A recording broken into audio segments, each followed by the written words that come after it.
से पहले बताया था, आप बात करेंगे पश्चिम बंगाल में जो कुछ चल रहा है उसको लेकर, क्योंकि आज वहां पर दूसरी पूरक लिस्ट एसआईआर वाली आने वाली है, सप्लीमेंट्री लिस्ट।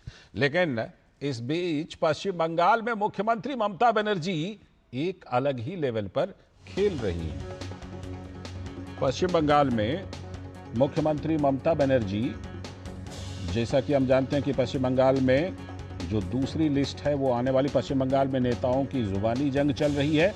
चुनावी जंग में अपनी पार्टी टीएमसी को फिर से सत्ता में लाने के लिए मुख्यमंत्री ममता बनर्जी लगातार हमलावर हैं। चुनाव आयोग को निशाना बनाकर ममता पहले वोट कटने का मुद्दा ममता बनर्जी ने बनाया, लेकिन जनता की बेरुखी के बाद अब मुद्दा जो है तेल और गैस सप्लाई को बना रही हैं। ईरान अमेरिका युद्ध के बीच तेल और गैस की स्थिति पर चर्चा करने के लिए प्रधानमंत्री नरेंद्र मोदी की मुख्यमंत्रियों के साथ जो वर्चुअल मीटिंग है वो होने वाली है, ताकि टीम इंडिया की तरह सभी जनता की मुश्किलों को कम कर सकें। लेकिन पश्चिम बंगाल की मुख्यमंत्री ममता बनर्जी लोगों को लॉकडाउन के खतरे का डर दिखा रही हैं। ममता बनर्जी ने अपनी चुनावी सभाओं में देश में संभावित लॉकडाउन की आशंका जताई और कहा कि ये उन्हें या उनकी पार्टी को राज्य में विधानसभा चुनाव में बीजेपी से लड़ने से कोई नहीं रोक पाएगा। पिछले चुनाव में ममता सीए को लेकर लोगों को आक्रोशित करने में कोई कसर नहीं छोड़ रखी थी। इस चुनाव में लोगों को एसआईआर के कारण नागरिकता खोने और अब गैस की किल्लत का डर दिखा रही हैं। लेकिन पिछले 15 सालों में उनकी जो मां माटी मानुस का नारा है उनका, वो इस चुनाव में लग रहा है फीका पड़ गया है।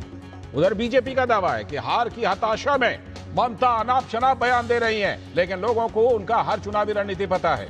अल्पसंख्यक वोट बैंक के बदलते समीकरण, छोटे मुस्लिम संगठन, उत्तर बंगाल में कांग्रेस की सक्रियता, इन सभी चीजों ने उन्हें गैर एनडीए दलों में एकता का समर्थन मांगने के लिए अब मजबूर कर दिया है।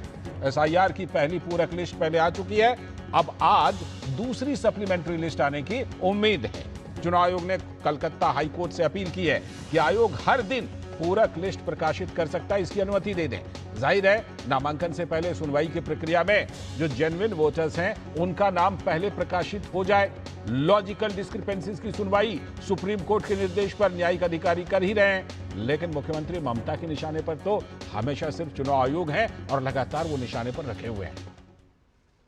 तो मुख्यमंत्री ममता बनर्जी का दावा है कि सरकार ने नोटबंदी की, वोटबंदी की और अब लॉकडाउन भी लगाने वाली है।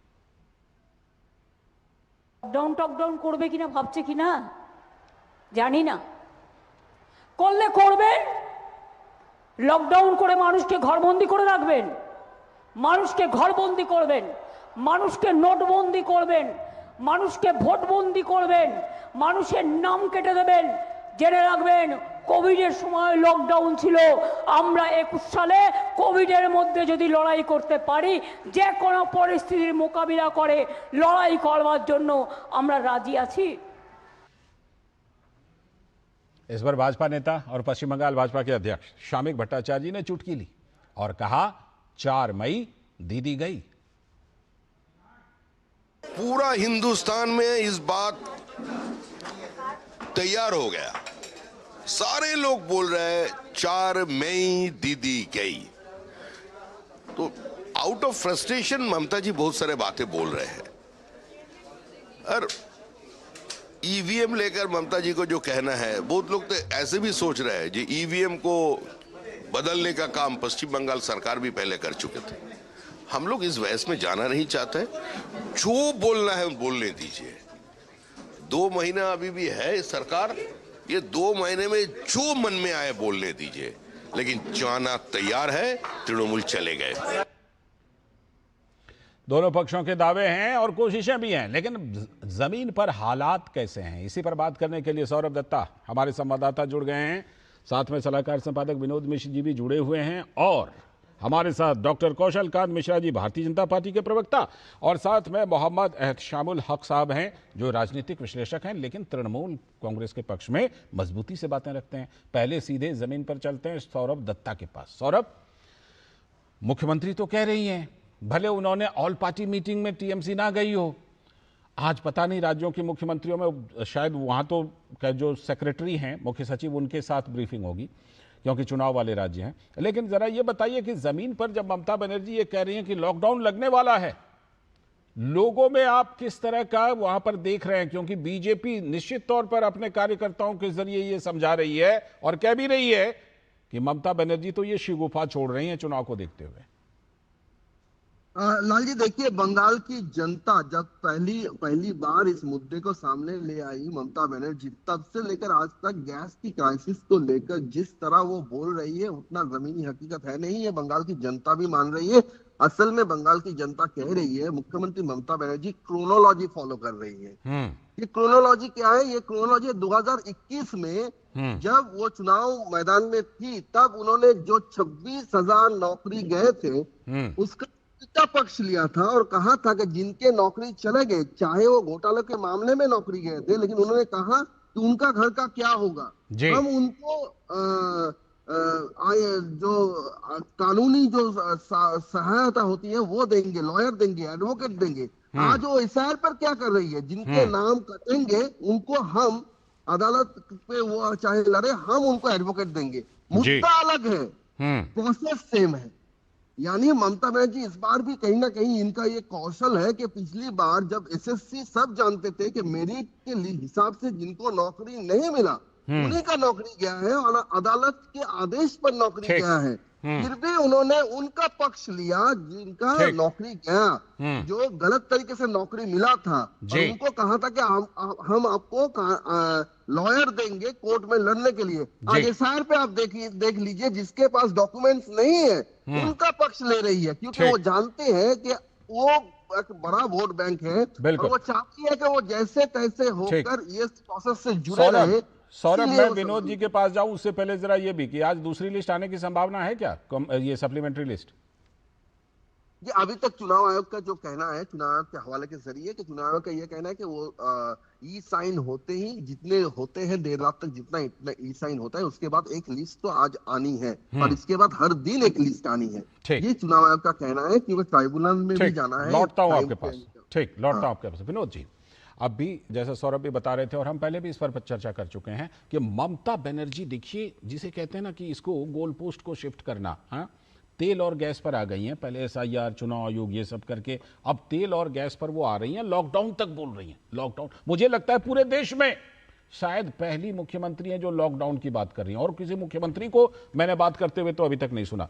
क्या कोशिश है ममता बनर्जी की, विनोद जी? लाल जी, हम बचपन में हम लोग पढ़ते रहे हैं कि वो एक कहानी है कि भेड़िया आया, और इस तरह के झूठ से एक दिन भेड़िया जो के मामले में वो फैलाने वाला खबर जो था, तो उसको किस तरह का ये हादसा झेलना पड़ा। तो सवाल है कि ये भेड़िया आया की बात ममता बनर्जी हर चुनाव में करती है। बिल्कुल। और हर चुनाव में, इस चुनाव में आप देखिए 2026 का जो इलेक्शन कमीशन का ऐलान होने से पहले ही ममता बनर्जी का ये था झूठ का, ये पूरा का पूरा कैंपेनिंग था कि ये एसआईआर नहीं, ये एनआरसी है जी। और ममता बनर्जी चाहती थी कि उनके 15 साल का जो एंटी इनकम्बेंसी है वो इनके इस कम से कम भ्रम की सियासत में वो गौन हो जाए, और ऐसा हुआ नहीं है। ममता बनर्जी अपने ही सभा में सिर्फ 23 लोगों को सब सामने में ले पाई थी कि जिनका वोट कटा है, ये ममता बनर्जी का दावा था। और वो 23 बार लोग कहाँ हैं वो आज तक पता नहीं है। तो आज अगर पश्चिम बंगाल में 73 लाख वोट कटने वाले हैं, कट गए हैं अभी तक, कट गए, हाँ। जो फर्स्ट लिस्ट का जो अभी तो और कट सकते हैं। और 73 लाख में अगर उनको 23 मिला और वो 23 गायब है, तो आप सोच लीजिए कि जनता में उनका एसआईआर एनआरसी का कितना इंपैक्ट हुआ। इसीलिए तेल गैस पर आ गई, चला गया। इसीलिए अब जो दूसरा इनका ये मुद्दा है जो ममता बनर्जी कल से उठा रही है, क्योंकि 2021 में जब वो चुनाव हुआ था बंगाल में, उस समय में कोविड था, और वो ये बात लोगों को डर दिखा रही है कि आप जितना वेस्ट एशिया का जो संकट है वो किसी तरह से बढ़ रहा है, तो भारत सरकार यहाँ लॉकडाउन लगा के यहाँ चुनाव रुकवा देगी।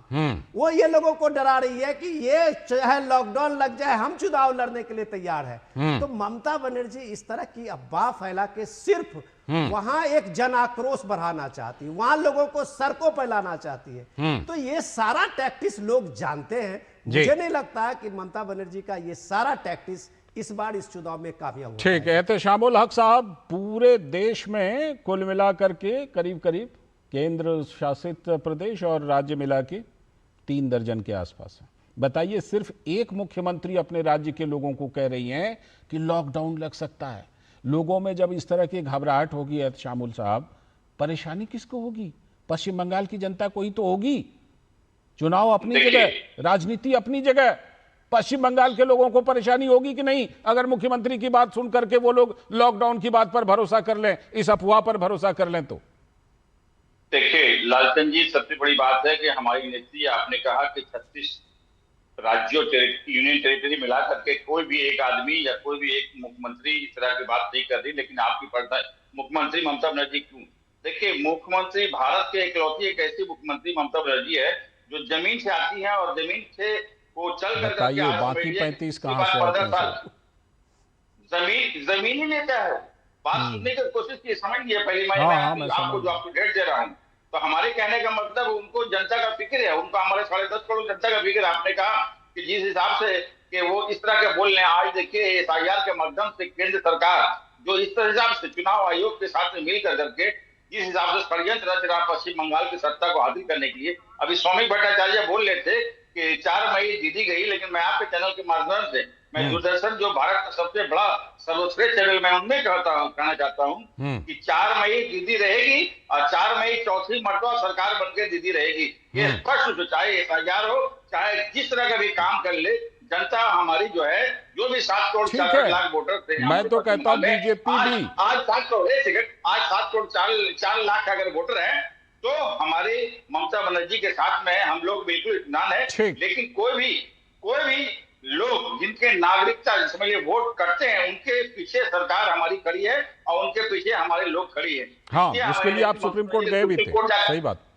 ठीक, मैं ये कह रहा हूं 4 मई को कौन जाएगा कौन रहेगा ये तो पश्चिम बंगाल की जनता पर छोड़ दीजिए, ठीक, उनको बढ़िया से वोट करने दीजिए, शांति से वो लोग तय कर लेंगे। मैं ये कह रहा हूं कि उसके पहले की जो जिम्मेदारी बनती है कौशलकांत मिश्रा जी, बात पश्चिम बंगाल की भी है और पूरे देश की भी। जब इस तरह की अफवाह को लेकर के लोग उड़ने लगते हैं कि लॉकडाउन लगने वाला है, ऐसे में आपकी पार्टी, आपके कार्यकर्ताओं, आपकी इतनी बड़ी कार्यकर्ताओं, इतना बड़ा संगठन, उसकी भी भूमिका बनती है कि ऐसे अफवाहों से मुकाबला करें। बात बंगाल की चीफ मिनिस्टर की अगर की जाए तो आप देखिए, जिस तरह से ममता जी को आप लोग बहुत पहले से देख रहे हैं, वो अच्छी चीफ मिनिस्टर रही हैं और लेफ्ट की सरकार को हटा करके आई हैं। उन्होंने जो भी इलेक्शन लड़े, कभी इस तरह से बौखलाहट भरी नजर नहीं आ रही थी, कभी वो बिना स्ट्रेटजी के नहीं। अभी जिस तरीके से एक एक चीज पे गोल पोस्ट कर चेंज कर रही हैं, कभी इसकी बात करती हैं, कभी उसकी बात करती हैं, अब यहां तक हार की हताशा में डूब चुकी हैं कि वो लॉकडाउन की बात करने लगी हैं।